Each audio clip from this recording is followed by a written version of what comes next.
The first feature that I did was an erotic thriller, and one of the first scenes that I shoot in my life was an erotical asphyxia. And yeah, I was thinking all the time, when my mom sees my first movie, she's gonna say, what the fuck I'm doing with my life? Like,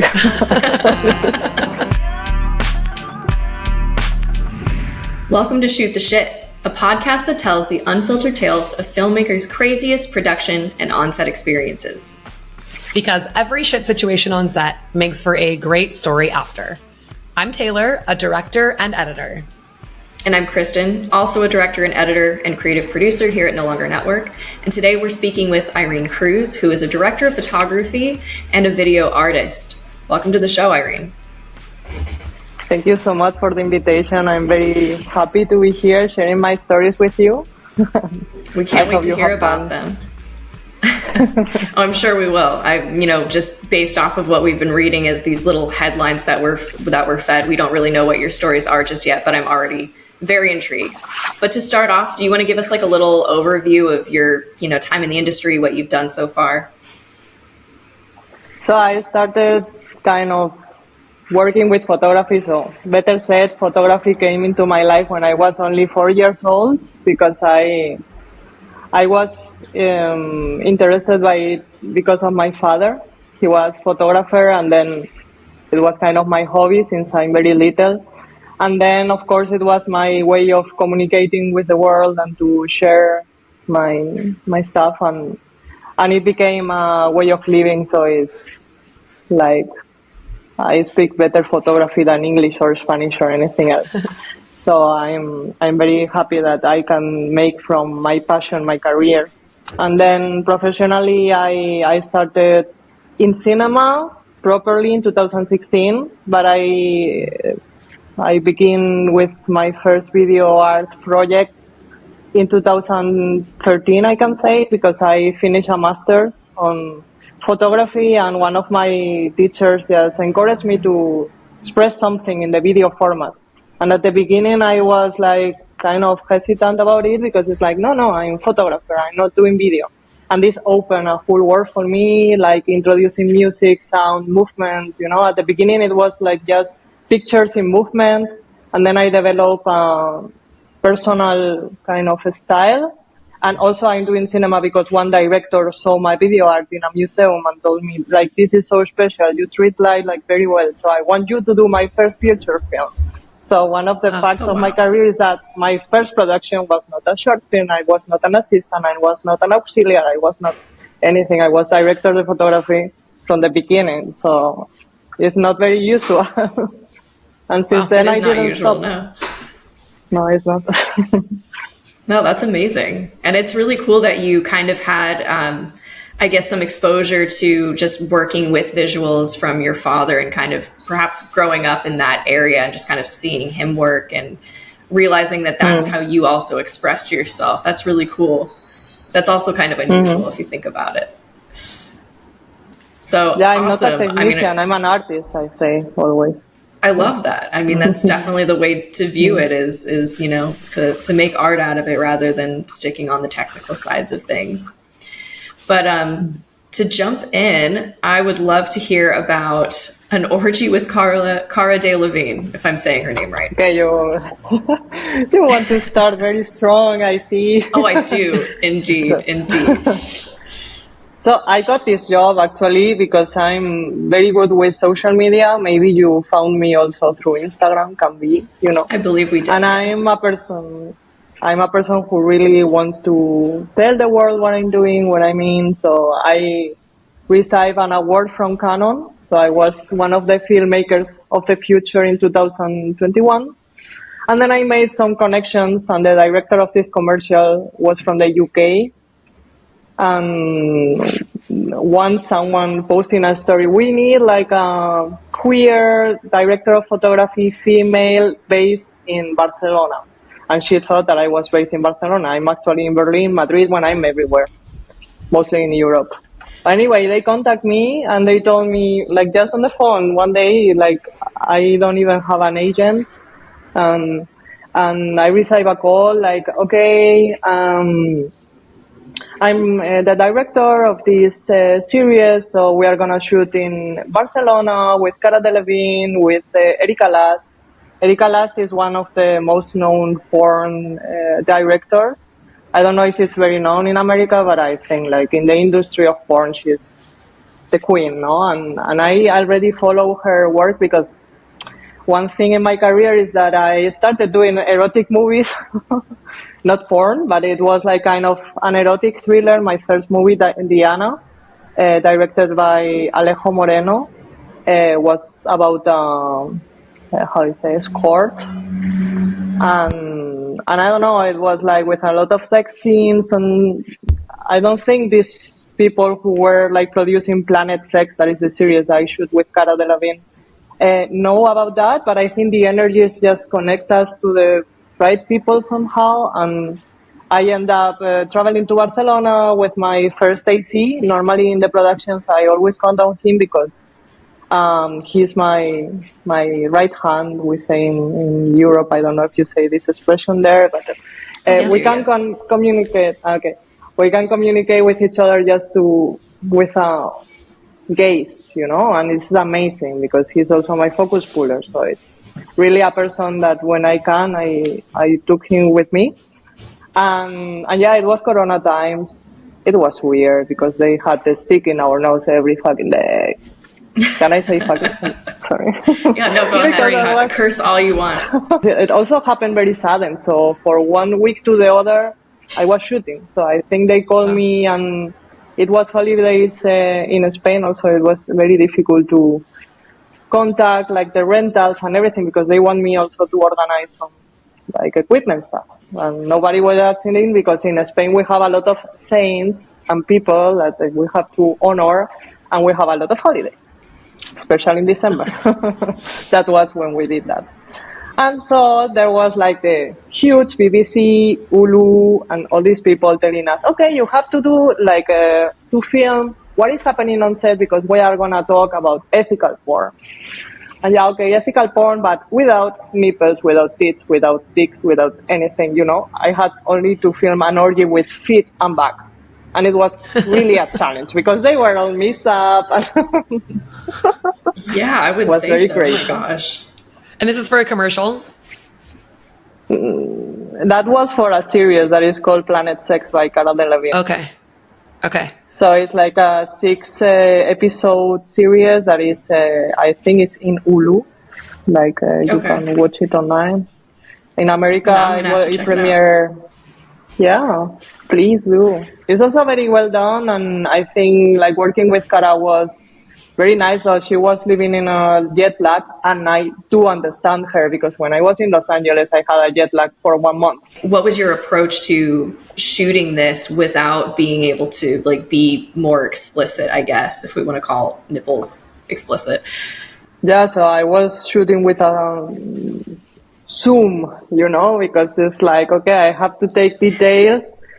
And at the end, I took the details of the beginning when they are like before undressing, like yes, they were having drinks and stuff. So, So they use it as B-roll at the end because the important thing was what Cara was experiencing. So it was a documentary series about Cara Delevingne discovering the new topics on sex, like gender, ethical porn, like all this stuff, no? Like all these new concepts, like polyamorous or like transgender and all this. Like it was like 6 episodes, and every episode was in different cities. So I was in Berlin and I was in Barcelona. So I was the DP of these 2 episodes. How many people were in this orgy? 6 people. Wow. Yeah, women, men. You only need 5 for an orgy, I've heard. So It's Erika Last, so she is the queen. She can do whatever she wants, actually. Yeah, it was. So at the beginning, I was asking people who were into porn movies and stuff, like, how does it feel? Because, of course, I was nervous, because it's like I'm gonna turn myself on, or I don't know, like, But at the end, it's like when you are with a camera, you are like a doctor somehow. So I was just looking at the forms of the bodies, at the movements, at the expressions in the face, because it was, like I was trying Right, yeah. to see with the rules that I had what I could film and was interesting, but at the end they use it as B-roll. And of course the film you can see in the X Confessions like website of Erika Last, and it's very great. I must say. And did you say, so you had some experience shooting sex scenes before? This is something that you have a lot of experience with? Yeah, so as I said, like the first feature that I did was an erotic thriller, and one of the first scenes that I shoot in my life was an erotical asphyxia, like it was like having sex with and yeah, I was thinking all the time, when my mom sees my first movie, she's gonna say, what the fuck I'm doing with my life? Like, because also in Spain we are a very Catholical like country, so I always have to break the rules a bit of what I've been taught in terms of sex, And then I moved to Berlin, that everything is free, everything is bisexuality, and but at the first time I went to a sauna, for example, it was very shocking to me, like, why everyone is naked? And now when I'm finishing this podcast, I'm gonna go to the sauna. I love that. It changed my life. No, I think it's, and also the other day I watched like a series that is called Super Sex, that is by Francesca Irene, and it's a series about Rocco Siffredi. And I really like it because it's like about a porn star, but the story is told with so, I don't know, like good taste and sensitivity, and also the psychological part of these people. And I think, if I might say, cinema is going in this direction, like real stories, like, because I think the fictional thing with this artificial intelligence is going to be a bit crazy. I don't know. I want to say that. No, it's interesting that you bring that up, and you've kind of observed that cinema is going into a little bit more of like a heady space when we're approaching the topic of sex, cinematically, because there's been a lot of dialogue, and I don't know if you've heard this on like the American end of cinema, that there's a lot less sex being depicted, and it's kind of like brought up a little bit of controversy about like, what does that say about us as viewers, and really like why are we removing sex out of scenes, and what does sex mean for a story and for the characters? And there's all just kind of been this conversation about, the tool that sex is in storytelling. So I guess I'm kind of curious, when we are talking about intimacy scenes and stuff like that, like what do you view as the difference between like maybe what European or other than American cinema is doing when they approach intimacy versus what America seems to be doing? Yeah, that's a very interesting question, because also, as I said, I was studying in Los Angeles, and I had the chance to have this perspective, on being in the big Hollywood studios and how we work here. You ruin yourself doing your movie for nothing, and if there is no money, there is no results, I'm not gonna do anything, and I think the beauty, I'm also an artist, so I'm like with this, I don't know, mindset of I have to create, I don't care if money is coming, and I think it's coming when you give energy that is paid in terms of money. But going back to the topic of sex, I think like when you have like producers, like big companies behind, they have like this control and this, like rules that they cannot really show it, because I don't know, religion, and I think it's a term of control, because it's normally like we all have sex, I hope, and and it's part of life, It's like, for me, I've seen, for example, this Super Sex series that I watched this weekend, and that's why it's so fresh in my mind, that it was very, very explicit, like you could see like everything. And I think it's so well done. And it's, I think, the approach of respect, And I don't know, like, if in America, because, like, my first impression was like these big companies, no, that have the control, not the artist. And here in Germany or in Spain, like normally the director, or also me as director of photography, I'm also a producer, because sometimes you work for free. This is producing. Sometimes you have to put some money, and this is producing, and who has the money at the end has the control of the production. And I think in America, it's not so common that the director is a producer unless he's so big, like Yorgos Latimos and I don't know, these people. No? Right. For example, in this Poor Things movie, it's not so explicit. And I see this director, for example, I don't know if you saw like the first movies of Yorgos, they are like really disgusting. Like Dogtooth, yeah. And then, and for example, it's like sisters and brothers and I don't know, very weird stuff, very, very weird stuff, and authentic stuff, but because he was free.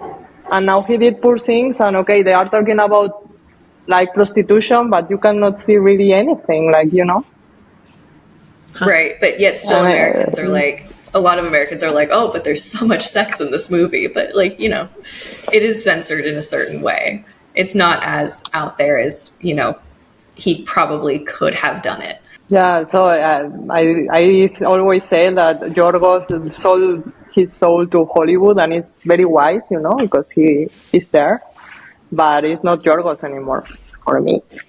I still haven't seen Poor Things. I've heard mixed reviews, so I've been hesitant to see it, but do you recommend it? I recommend all kind of cinema because I think every movie has something special, and this movie is very well done, and Emma Stone is gorgeous, really gorgeous. But the story itself, I didn't connect much with it in this case. But I recommend to watch it because Emma is amazing, and also the how do you say, the dresses she's wearing. I was going to say the costumes, very so good. The costumes, they're beautiful. That's what the one. Yes.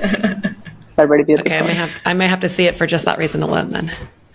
Honestly, you're going to be wearing puffy sleeves for the rest of the year. It's going to happen to you. I love it. Well, Irene, that was definitely a fun story, really starting us off with a bang there. But let's move on into your next one. You mentioned filming with some dangerous dog breeds, so we'd love to hear more.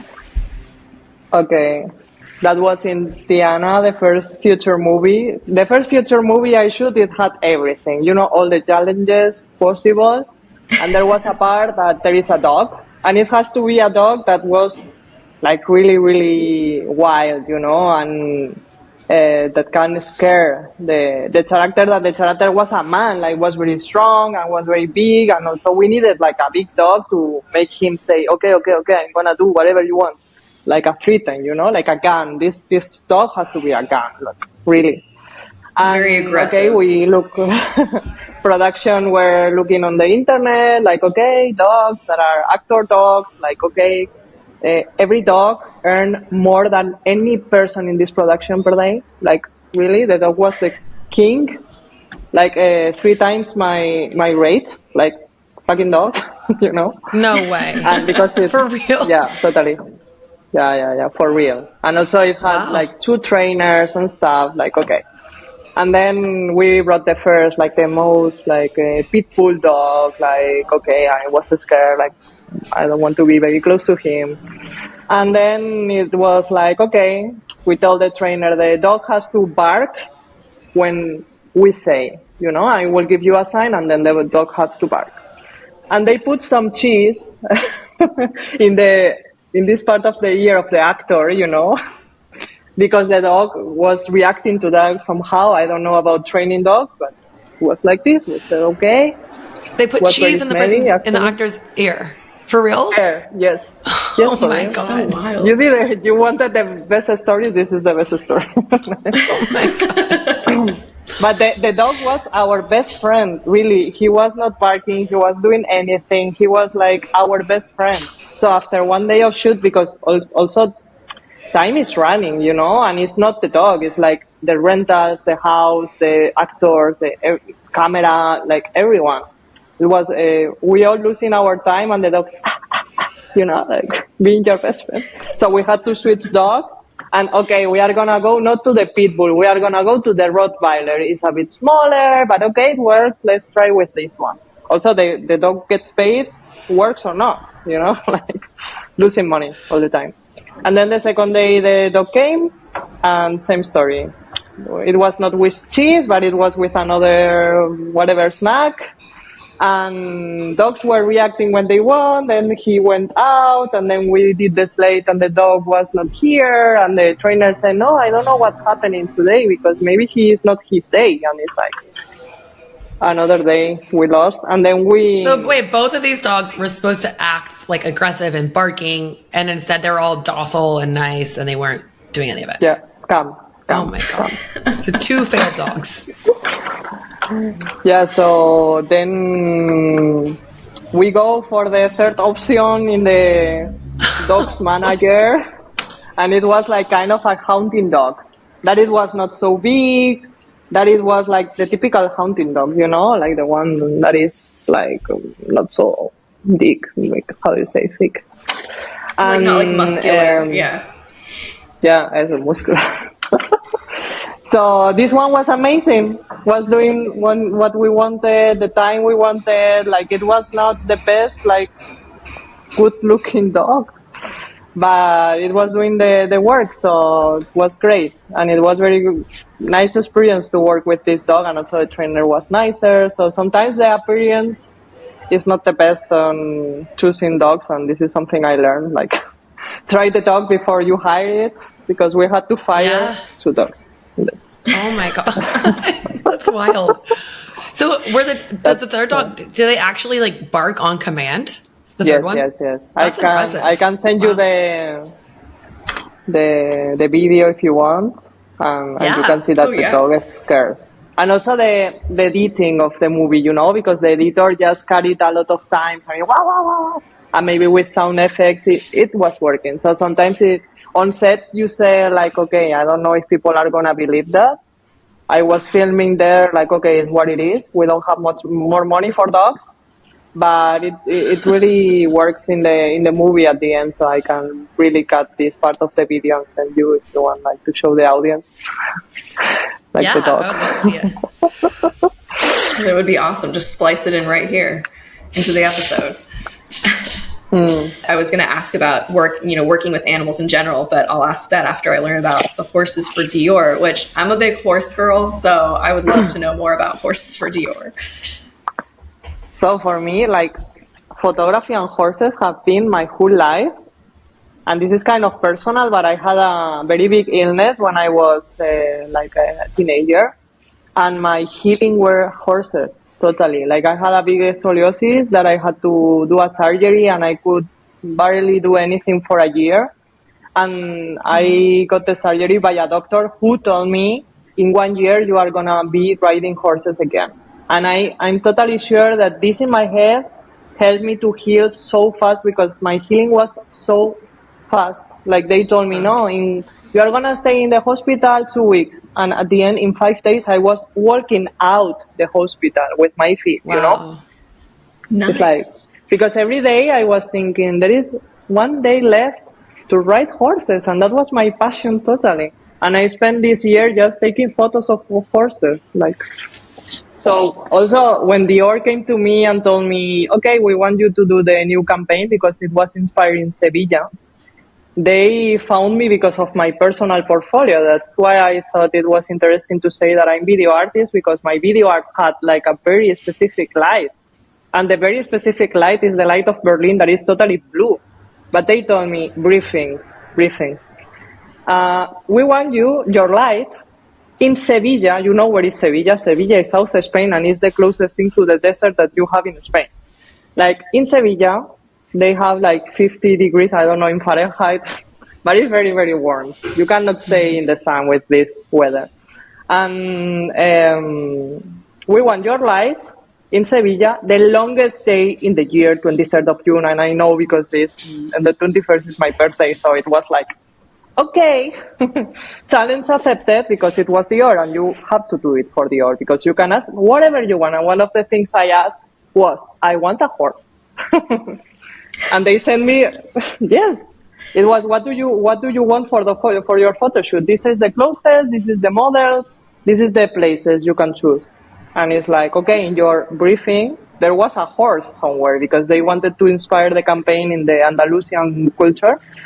And in Andalusia, we have like dancers, flamenco, horses, like it's very typical. And also, like, if I had a chance, I had to ask for it. They always can say no, but it's Dior. They always say yes to everything. So it was amazing to work with them, but at the beginning, it's like, okay, I only have 30 minutes to shoot.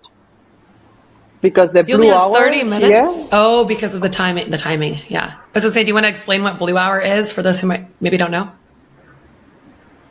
in Los Angeles, you don't know what is blue hour. So it's like when no, because I was there and the light is totally different. Also, I moved to Berlin because I really like this shitty weather, but it's very inspiring. The blue hour is when the sun goes down and we have this kind of golden hour. So in these northern countries, you have like a moment, like here in winter, it can last for 2 hours, that everything is blue and very soft light. And this is my favorite light in my personal portfolio. And that's what Dior saw on the internet. I said, oh, we want this style. And it's like, let's go to Sweden. You want this style in Sevilla. So I had to build everything. I had like a light that was like 1.50 m big just to control, because if not, it was impossible. And then also I had to change a bit the visuals because it was like actually not possible. Maybe now with the VFX, but I wanted something very film, very like aesthetic, very raw, if I can say like that. I want this feeling of the moment to be on my film. I didn't want it to look like VFX perfect stuff, because I had the opportunity and I had 6 assistants in this production, and I had like 80 people on set, because I had like to do like the editorial, like still photos and also the fashion film. And I was very limited in time. So I really needed to say, you this, you the other thing, you. And it was like the stressfulest day in my life, but also the happiest. It was very, very happy time. And I'm really glad that a brand like Christian Dior just focused on my work and asked me for doing this huge campaign it was like totally like milestone in my career, no? Absolutely. I feel like there had to be like an adrenaline rush once that 30 minutes hit and you had to get everything in that 30 minutes. Was it stressful trying to get it all done, or did it just kind of flow naturally once you were there? And at the horses, because horses are still animals, behave much better than a dog, but the horse also needed to pee, and the horses pee for 5 minutes. And we were all like seeing how with the model dressed in 20,000 Dior dress on it, So, Everyone's like, all right, hold up, let him pee. Okay. Also, oh my God. And also I wanted my picture on the horse of Dior, of course. They were like, no, we are running out of time. No, I'm going to go on the horse. I'm going to ride this horse. You got the picture too. I love that. I love that you demanded that. That's awesome. Can we get that picture? I want to see it. Yeah. That was a proper wrap. That is a perfect proper wrap. Absolutely. Yeah, I mean, it sounds like such a great opportunity that you got to, like, first of all, work with Dior. That's amazing on its own. But it sounds like a really cool opportunity to be like, yeah, we're going to shoot here, and this is what I need, and I also need a horse on top of this. That's like, that had to be a little bit of a high in your career for sure.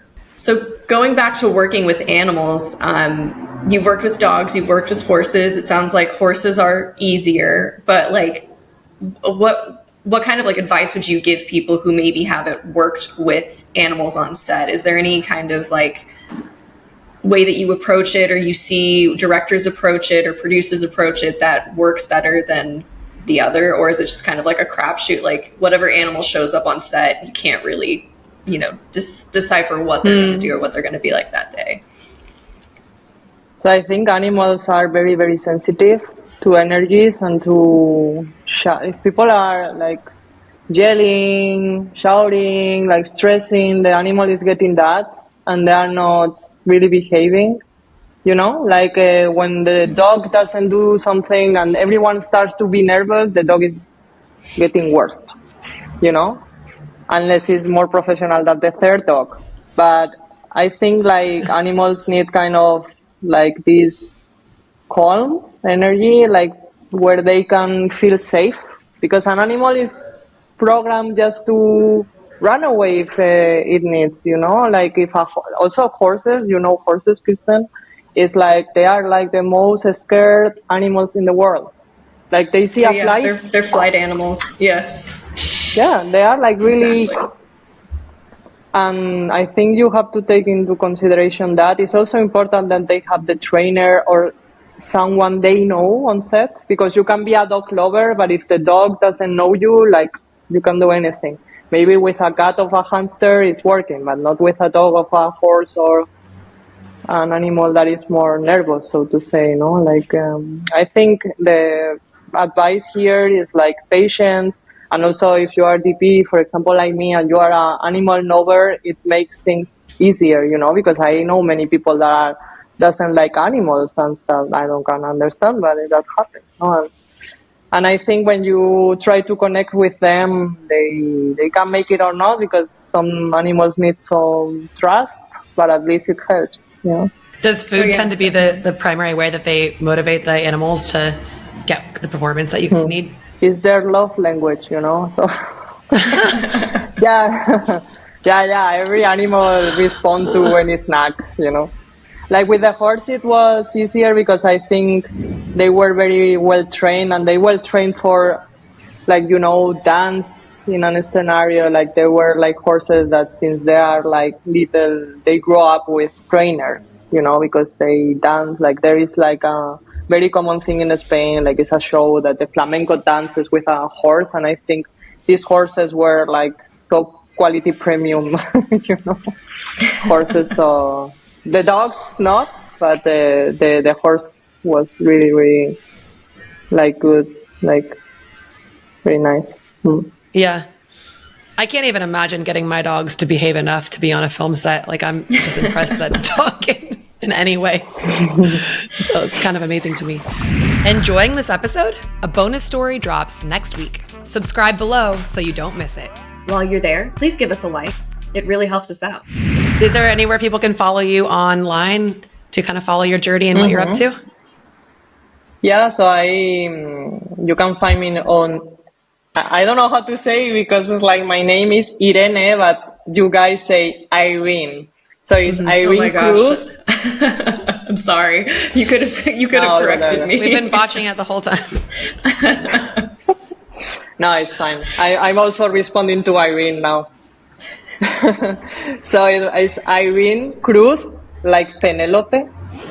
IreneCruzDP.com, or at Irene Cross, like cross, on Instagram. I think that would be a wrap for us. So that's it for Shoot the Shit. Thanks for joining us. Join us for the next Thanks shit to show. you.